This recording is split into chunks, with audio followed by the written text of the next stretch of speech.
so as promised, here is here's the other kit. Here's my this is a Ludwig Classic Maple green sparkle drum set. As always, start with the backstory. So I graduated from Berklee College of Music in Boston, Massachusetts. Boston in particular, that's a pretty long way away from my home in Wisconsin. And so post-COVID, when I went, I enrolled before the pandemic and did remote school all through the pandemic. And then when I went back post-COVID, my parents decided that if I was going to be a musician, if I was really going to have the ability to take on gigs and really meet people and start working with people, that I needed an instrument that I could call my own. And specifically, I needed one that was not the Keystone kit so that I could just have it out there in Boston. And so they offered to get me a drum set. And at that point, I knew I loved the Keystones, but I also knew that they didn't make those anymore. And so I wanted to stick with Ludwig.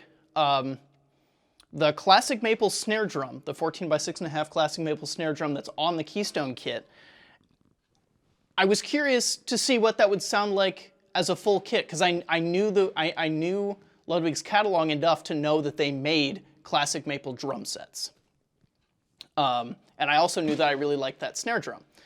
So that was where I went. I decided to get a Classic Maple drum set in green sparkle. And so I started with the Pro Beat shell pack, which is a 24 by 14 kick, a 13 by 9 rack tom, and a 16 by 16 floor tom. Now, to that, I added another 14 by 6.5 Classic Maple snare drum. And I also added an 18 by 16 floor tom, which you can buy, you just can't buy it as part of the shell pack. So if you notice, if you go back to the Keystone X video, you'll notice that I started with the exact same pieces as I started with the Keystone kit,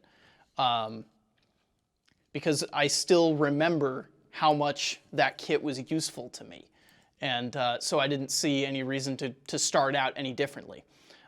So I started with the same thing: 24 kick, 13, 16, and 18 rack toms, and a 14 by 6.5 Classic Maple snare drum. And I used that for a while, and then it was, then basically I wanted to complete the setup. So I bought the other half of the kit, which is the Mod shell pack, which is a 10 by 8 rack tom, a 12 by 9 rack tom, another 16 by 16 floor, and a 22 by 18 bass drum. So again, you can see it exactly mirrors the Keystone kit. All the sizes are exactly the same. The layout is exactly the same. The tuning is more or less the same. There's some, it's very subtly different again because I'm not using drum dials or like a tuning app on my phone or anything. I just remember more or less what the pitch that I want is and what the timbre of each drum that I want is. And so that's how I go about tuning these drums. The heads are all the same. Clear emperors on the top, clear ambassadors on the bottom. Snare drum just has the stock heads on it, basically. And the bass drum has an EMAD, a clear EMAD on the Vater head and just the stock Rezo head. And yeah, so this kit, I used this kit. It stayed in Boston, and it was my kit to use while I was at school. Well, then I graduated, and ultimately decided, given how much this past year I was traveling and doing gigs all over the place, I decided that it would be more beneficial to have this kit wherever I am. And right now I'm here in Wisconsin. So this kit is here with me. And it means that my Keystone kit can just be permanently set up because the drums, there's no duplicate drums and there's no duplicate hardware. Both kits have separate drum and hardware setups. So the only things that need to be ferried back and forth are the cymbals and the bass drum and the double kick pedal. So these are all the exact same cymbals that you've already seen on the Keystone kit. I got all 4 of my hi-hats. I have the AA sick hats. I have the HH plague hats. I have the HH Ozone X hat. And I have the HHX Ozone hi-hat.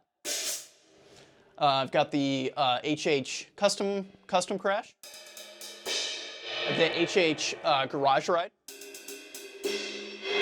I have the AAX Omni. I have the HHX Omni. I have the Paragon Diamondback China. And I have the Crescent Element China.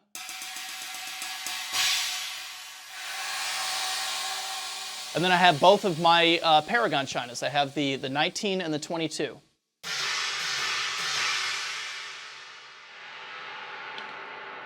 And as far as percussion goes, I mean, obviously I have the cowbells, and I have the toll spires, and I also have the AA lampshade down here. Those are pretty much the percussion that I travel with this setup. I do have the option to be able to put the foot snare on here, but I don't.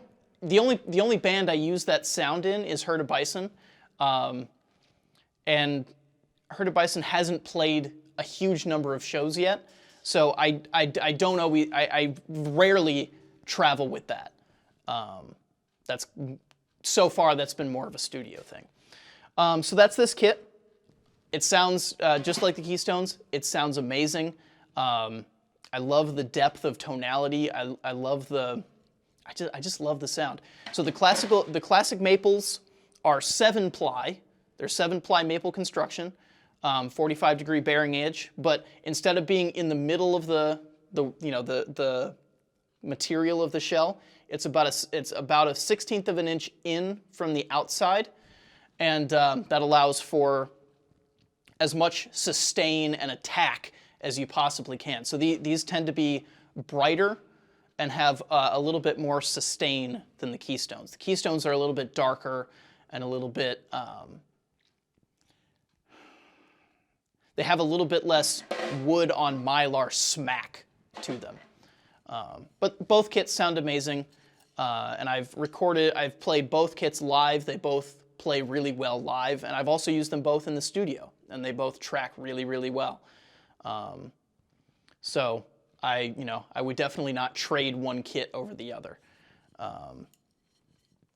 and I love having them both. So in terms of the surrounded video that just came before this, the surrounded video is me playing this kit. When we tracked the surrounded single, we tracked that in one of the Berklee College of Music studios, and because we were in Boston, this was the kit that I used. So I decided to bring this kit back out and do a playthrough video on this drum set. It's a super fun song. It's based on a pattern that I composed in a different Berklee class many, many years ago when we were using a software called Reason. And in the Reason software is a digital recreation of a drum machine. And this drum machine can hold 64 notes in a pattern. So that means, if you're doing the math, that you have 4 measures of 16th notes. There's 64 16th notes in 4 measures of 4/4. So to me, that meant that I was going to start, beat 1, bar 1 with a note, and then I had 63 notes after that to confuse you as much as I possibly could as to where 1 was. Just a little evil game that I decided to play. And so I came up with this pattern, which sounds like.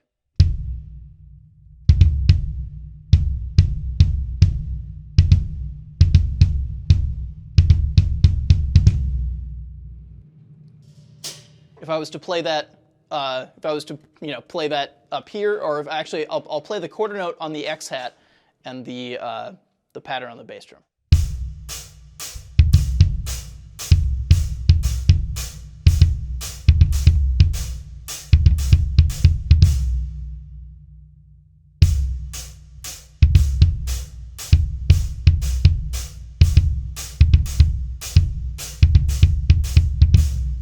That's what it is. So that's the pattern that the whole song is based around. There's not that much activity. Like you probably noticed, there's not really a lot of activity across the hi-hats. I really just wanted to keep this. I wanted to keep the focus more on the bass drum pattern and the kind of the funk flavor of the whole thing than trying to get super in depth with sounds and everything like that. But I did get to use the two small and uglies quite a lot, because I was trying to keep the funk flavor, so I didn't want big accents, big crashes washing over everything. So that's where these cymbals came in perfectly. They're a nice little accent, but they get out of the way nice and quickly. So yeah, that's about it. Check that song out. Cause I need my space, so undeniable when I plead my case. Super transparent with the truth, even if I got a mask on, you can still see my face. I won't be passive and intervene the scene without fear. I just hope enough times pass and we all get the green to reconvene.